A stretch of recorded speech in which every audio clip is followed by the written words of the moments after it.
कमाल शाह कौन था? मेरे जहन में ये नाम अटक कर रह गया। साथ ही मुझे ये इत्मीनान भी हो गया था कि सोनी मरी नहीं थी, मगर फिर वो कब्र किसकी थी जिसके करीब वो बूढ़ा खड़ा रो रहा था? उसने किस बरते पर इतने यकीन से कहा था कि सोनी मर चुकी है? मैं उस मरदूद जगदोस्त को कोसने लगा कि अगर जरा देर वो और ना आता तो यकीनन सोनी से ये राज भी मालूम कर लेता। सोनी का मन सोना ख्याल आते ही मेरे दिल में एक बार फिर उसकी तड़प जाग उठी। मैं सोनी के इश्क लाजवाल में बिल्कुल गर्क हो चुका था। मुझे अब ऐसा महसूस होने लगा था कि जैसे मेरी जिंदगी का सबसे बड़ा और अहम मकसद सोनी ही को हासिल करना रह गया था, और अब तो उसे हासिल किए बगैर मुझे सुकून भी कहां मिलना था। अचानक मुझे जगदोश की एक बात का ख्याल आया कि जब मैंने उससे ये कहा था कि मैं यहाँ खुद नहीं आता हूँ, तो वो गुस्से से दांत पीस कर बोला था। ये शरारत यकीनन उसे बुढ़े कमाली शाह की होगी। मैं दिमाग पर जोर देते हुए सोचने लगा कि क्या वाकई किसी कमाली शाह नामी बुजुर्ग की करामात की वजह से मुझे तकरीबन हर रोज ये ख्वाब नजर आते हैं? क्या कमाली शाह नामी ये बुजुर्ग मुझे किसी खास मकसद के लिए ये पुरस्कार खंडर वाला ख्वाब दिखाता है? मगर अब मेरे दिलो दिमाग में एक नई खुदबुद लग चुकी थी। मैंने सबसे पहले सोनी के बाप से मिलने का इरादा किया। मैं इससे पूछना चाहता था कि आखिर उसकी बेटी सोनी किस तरह फौत हुई थी, या फिर वो कब्र किसकी थी। मैंने उस रात का बकिया पहर आंखों में काट दिया और सुबह सवेरे सोनी के बाप के घर की तरफ चल दिया। वो घर पर ही मौजूद अपने कोठरी नुमा गारे मिट्टी वाले कच्चे कमरे में एक खुरी चारपाई पर बैठा गुड़गुड़ू जमा रहा था। घर का दरवाजा खुला हुआ था। भला यहाँ पर रखा ही क्या था और क्या गुना था वहां, सिवाय गमजदा बूढ़े बाप के दुखों के? मुझे देखते ही बूढ़ा खुश हो गया। आ पुत्र आ, बैठ, अच्छा हुआ तू आ गया। तुझे देखकर मेरे दिल की उदासी कम होने लगती है, पर तूने हाले तक अपना नहीं दसिया। मेरा नाम शौकत है बाबा, शौकत हुसैन। मैं खाद वाले अकबर खान का भतीजा हूँ। अच्छा, तू अकबर खान का पुत्र है? यार, भतीजा भी बेटे की तरह होता है, वो बोला। और फिर जैसे ही अचानक उसे याद आया, वो मेरी तरफ देखकर कतरे चौंक कर बोला, क्या ये वही अकबर खान तो नहीं है कि जिसकी बेटी रानी खो गई है? मैंने इस बात में अपना सर हिलाया तो वो जल्दी से बोला, मैंने तो सुना था कि उस पर किसी जिन जपेट का भी असर था। हाँ चाचा, पता नहीं बेचारी रानी किधर खो गई है। मैं दुखी लहजे में बोला, कहीं ये उस शैतान की कारस्तानी तो नहीं? अचानक बूढ़े ने खुद कलामी अंदाज में कदरे तशवीश से कहा तो मैंने चौंक कर पूछा, चाचा तुम किस शैतान की बात कर रहे हो? किसकी कारस्तानी है ये? मेरे अचानक मुस्तफसर होने पर वो यकदम गड़बड़ा गया और आए बाएं शाये करते हुए जल्दी से बोला, नहीं काके, बस ऐसी जुबान फिसल गई थी मुझ चलने की। नहीं चाचा, तूने अभी एक शैतान का जिक्र किया था। मुझे बता, मेरी रानी को किसने गायब किया है? मैंने इसरार किया तो उसके झुर्रियों भरे चेहरे पर हल्के हल्के से खौफ के तासुरात रक्सा हो गए। मेरा दिल जाने क्यों बेतरह धड़कने लगा। फिर इस तवील सोच पर खामोशी में मुस्तगरक पाकर मैंने दोबारा कहा, चाचा बता ना, देख फिर मैं तुझे एक बात बताऊंगा तेरी बेटी सोनी के बारे में। मैंने उसे बोलने पर उकसाने की खातिर ऐसा कहा था, मगर मेरी बात सुनकर याद सदा लहजे में बोला, अब मैं अपनी सोनी के बारे में कुछ सुनकर क्या करूंगा? वो तो बेचारी इस दुनिया में रही नहीं अब। चाचा, मैं अगर तुझसे कहूं कि मैं तेरी बेटी सोनी से रोज मिलता हूं तो? मैंने जैसे धमाका किया। बूढ़े का मुरझाया हुआ चेहरा मुतगय्यर सा हो गया और फिर गैर यकीनी नजरों से मेरी तरफ देख कर बोला, ये तू क्या कह रहा है? तू सोनी से भला कैसे मिल सकता है? वो तो बेचारी मार चुकी है। नहीं चाचा, मैं खुद सोनी से मिला हूं। उसने खुद मुझसे कहा था कि मेरे बाबा को ये बताना कि मैं मरी नहीं हूं, जिंदा हूं और एक शैतान की कैद में हूं। मैंने कहा तो बूढ़े का चेहरा एकदम खिल उठा, मगर फिर दूसरे ही लम्हे वो गैर यकीनी लहजे में बोला, मगर ये कैसे हो सकता है? मैंने तो खुद इन बूढ़े हाथों से इसकी लाश कब्र में उतारी थी। ये झूठ है, तू झूठ बोल रहा है। नहीं चाचा नहीं, मैं सच कह रहा हूँ, मेरी बात के यकीन कर। मैंने पुरजोश एतमाद से उससे कहा और फिर धीरे धीरे से उसे अपने हर बार एक ही पुरस्कार ख्वाब के बारे में बिला कमोकास तफसील से बता डाला। वो मेरी राम कहानी सुनकर एक लम्हे को दम बखुद से रह गया और फिर अगले ही लम्हे उसके झुर्रीदार चेहरे पर दीदनी मसरत के आसार उभरे थे। दफतन बेकरारी से बोला, मुझे अब यकीन आ गया, तू बिल्कुल सही कह रहा है पुत्र, तू बिल्कुल ठीक कह रहा है। मगर फिर वो कौन थी जिसे मैंने कब्र में उतारा था? यही बात तो मैं तुझसे पूछना चाहता हूँ चाचा।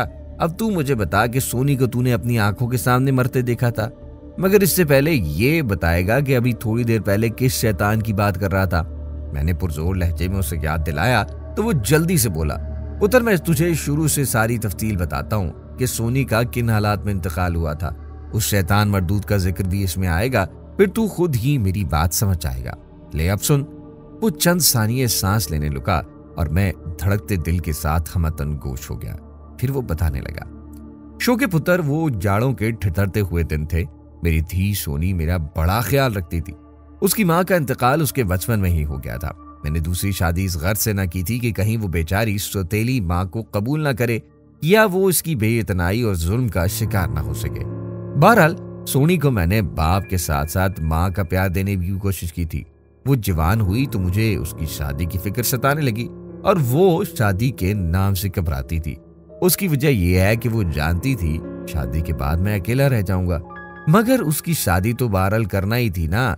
खैर, एक रोज बहुत शदीद बारिश हो रही थी। वो रात का वक्त था। सोनी को मैं अपने कमरे में ही दूसरी चारपाई पर सुला लिया था। जो बेचारी डरती भी तो बहुत थी ना। अचानक बाहर दरवाजे पर दस्तक हुई। मुझे हैरत हुई कि आखिर इस कदर बरसती हुई तूफानी रात में भला कौन आ गया था, मगर फिर ये सोचकर कि कहीं बेचारा कोई मुसाफिर न हो, मैंने उसकी मदद करने की खातिर दरवाजा खोलने का इरादा किया। बाबा, दरवाजा मत खोलो, मुझे डर लग रहा है, पता नहीं बाहर कौन है। सोनी ने खौफजदा से लहजे में कहा तो उसका बाप मुस्कुराकर बोला, नहीं जलिए, अपने बाबा के होते हुए क्यों डरती है, मुझे देख तो लेने दो बाहर कौन है, बेचारा कोई मुसाफिर होगा। ये कहकर उसका बाप कमरे से निकला और एक बोसीदा सी बोरी ओढ़कर कच्चे सहन में जमा शुदा बरसाती पानी में शप शप करता हुआ दरवाजे के करीब आया और बाबा से बुलंद पूछा, कौन है? उसकी आवाज शायद शर्राटेदार बारिश और बादलों की गरज चमक में दब गई, क्योंकि बाहर से कोई जवाब न मिला था। उसने पहले से भी ज्यादा बुलंद आवाज में पूछा, कौन है? दरवाजा खोलो, मैं एक मुसाफिर हूं, रात गुजार लूंगा तो सुबह तड़के चला जाऊंगा। दूसरी तरफ से आवाज उभरी। बाबा को अपना अंदाजा दुरुस्त महसूस हुआ और फिर उसने दरवाजा खोल दिया। सामने एक शख्स सियाह खद्दर की चादर की बकल मारे खड़ा था। बाबा ने लालटेन ऊपर करके उसे देखा। उसने अपना पूरा वजूद हत्ता के चेहरा तक चादर में ढांप रखा था। अलबत्ता चेहरे वाली जगह से देखने के लिए कोना जरा हटा हुआ था। दरवाजा वहां होते ही वो गड़ाप से अंदर आ गया। बाबा ने जल्दी से दरवाजा बंद कर दिया और उसे दूसरी कोठरी में ले आया। यहाँ कच्चे में फर्श पर सिर्फ एक बोसीदा सी दरी बिछी हुई थी। मुसाफिर ने अपने कांधे पर एक बक्ची भी उठा रखी थी और वो वहीं दरी पर ही बैठ गया। बाबा उसे देखकर बोला, कुछ खाया पिया है या ला दूं कुछ? रोटी और साग पड़ा होगा, लाते फिर, भूख तो लगी है मुझे, मुसाफिर ने कहा और बाबा ने उसे एक नजर देखा। चंद सानिये खड़ा इस बात का मुंतजिर रहा कि वो मुसाफिर अपने चेहरे से जरा चादर हटाए तो उसे एक नजर देख ले, मगर बाबा को हैरानी हुई कि अंदर कोठरी में आने के बावजूद उसने अपने चेहरे तक से भी चादर उठाने की जरा भी कोशिश नहीं की थी। दूसरी बात, उसने ये भी खास तौर पर महसूस की थी कि बाहर इस कदर सर्दी पड़ रही थी, मगर मुसाफिर जरा भी सर्दी में कपकपाता हुआ नहीं दिखाई दिया था, जबकि खुद बाबा को अपना खून सर्दी की वजह से रगों में बर्फ बनता महसूस हो रहा था। अभी तक मुसाफिर की उम्र के बारे में भी अंदाजा कायम नहीं कर सका था। बार तौर वो उसे वहां छोड़कर अपनी कोठरी में आ गया। सोनी उठकर बैठ गई थी। कौन था बाबा? उसने कदरे तफक्कुर से पूछा। कोई मुसाफिर है बेचारा, मगर है बड़ा अजीब, बाबा ने कहा और फिर बोला, धीए तू ऐसा कर, एक चिराग और जला दे, वो बेचारा अंदर अंधेरे में बैठा होगा, और हाँ, जाकर वो रात वाली जौ की रोटी और जरा बचा हुआ साग रख कर मुझे ला दे तो मैं उसे दे आऊं। अब क्या रोटी भी खाएगा? सोनी ने मुंह बसोर कर कहा। ना जी ना, घर मेहमान को ऐसा नहीं कहते, जा पुत्र जा, शाबाश, बाबा ने उसे प्यार से नसीहत करते हुए कहा और सोनी फरमाबरदारी से सर हिलाती हुई कोठरी से बाहर निकल आई। थोड़ी ही देर बाद वो रोटी का छाबा लेकर आई तो क्या देखती है कि उसका बाप अपनी चारपाई पर लेटा खराटे ले रहा था। ये लो, बाबा तो सो गया, अब क्या करूं मैं? बाबा को जगाऊं या फिर खुद ही उस मुसाफिर को रोटी दे आऊं? सोनी ने खड़े खड़े सोचा और फिर उसने यही फैसला किया कि बाबा को ना जगाए। बेचारे की पहली ही नींद खराब हो गई थी। फिर सुबह तड़के वो काम में खेतों पर चला जाता था। चुनाचे सोनी रोटी का छाबा और लालटेन लिए झिझकते हुए दूसरी कोठरी के दरवाजे के करीब पहुंची तो जरा सी ठटक सी गई। उसे अंदर कमरे से रोशनी सी आती नजर आ रही थी। उसे हैरत हुई, लालटेन तो उसके पास मौजूद था और बाबा ने उसे चिराग लाने को भी कहा था, मगर तेल न होने की वजह से सोनी लालटेन ही ले आई थी। अब वो सोचने लगी कि मुसाफिर के पास ये किस किस्म की रोशनी थी। फिर उसने सोचा कि हो सकता है कि उसके मुख्तसर से सामान में मोमबत्ती वगैरह रखी हो जो उसने बाद में जलाई हो। सोनी अंदर कमरे में दाखिल हुई। उसने मुसाफिर को दूसरी तरफ रुख मोड़े बगची में कुछ तलाश करते पाया। फर्श पर उसे एक अजीब वजह का चिराग जलता हुआ नजर आया। आहट पाकर उसने एकदम चादर की बकल चेहरे पर सरका ली और सोहनी की तरफ मुड़ा। रोटी लाई है, रख दे, तू जा, मैं खा लूंगा, तेरी मेहरबानी, वो सोनी से बोला। सोनी को उसके लहजे पर हैरत हुई, मगर अचानक उसने मुसाफिर के चेहरे की तरफ बगौर देखने की कोशिश की तो उसे हैरत भी हुई कि उसने औरतों की तरह अपना चेहरा खद्दर की स्याह चादर में छुपा रखा था। तब उसे अचानक एहसास हुआ जैसे वो मुसाफिर चादर के एक तारीक कोने से बगौर घूर रहा है। सोनी को न जाने क्यों अपने वजूद में सर्द लहर सी दौड़ती महसूस हुई और वो जल्दी से रोटी का छाबा उसके करीब दरी पर रखकर वापस अपनी कोठड़ी में आकर चारपाई पर लेट गई। उसने लालटेन की लौ मध्यम कर दी थी। वो लेटी तो सोई नहीं थी, उसका दिल न जाने क्यों बुरी तरह धड़क रहा था। एक अजीब सी सरसराहट थी जिसे वो अपने वजूद में महसूस कर रही थी। वो बेचैन सी हो गई। बाहर बिजली के खौफनाक कड़क और बादलों की दिल दहला देने वाली गरज जारी थी। बारिश भी मुसलसल हो रही थी। सोनी की आंखों से नींद गायब हो चुकी थी। इस पुरस्कार मुसाफिर के बारे में सोचे जा रही थी कि आखिर ये कौन था और उसने इसके अंदर कोठड़ी में दाखिल होते ही एकदम चादर से अपना चेहरा क्यों छुपा लिया था। वो देर तक करवटें बदल कर सोने की कोशिश करती रही, मगर उसे नींद ना आ सकी। पहर रात दबे पांव से रख रही थी। बाहर अब बारिश का शोर भी बांध पड़ने लगा था। चार सू अब सन्नाटा भी तारी हो चुका था। सोनी अभी तक जाग रही थी।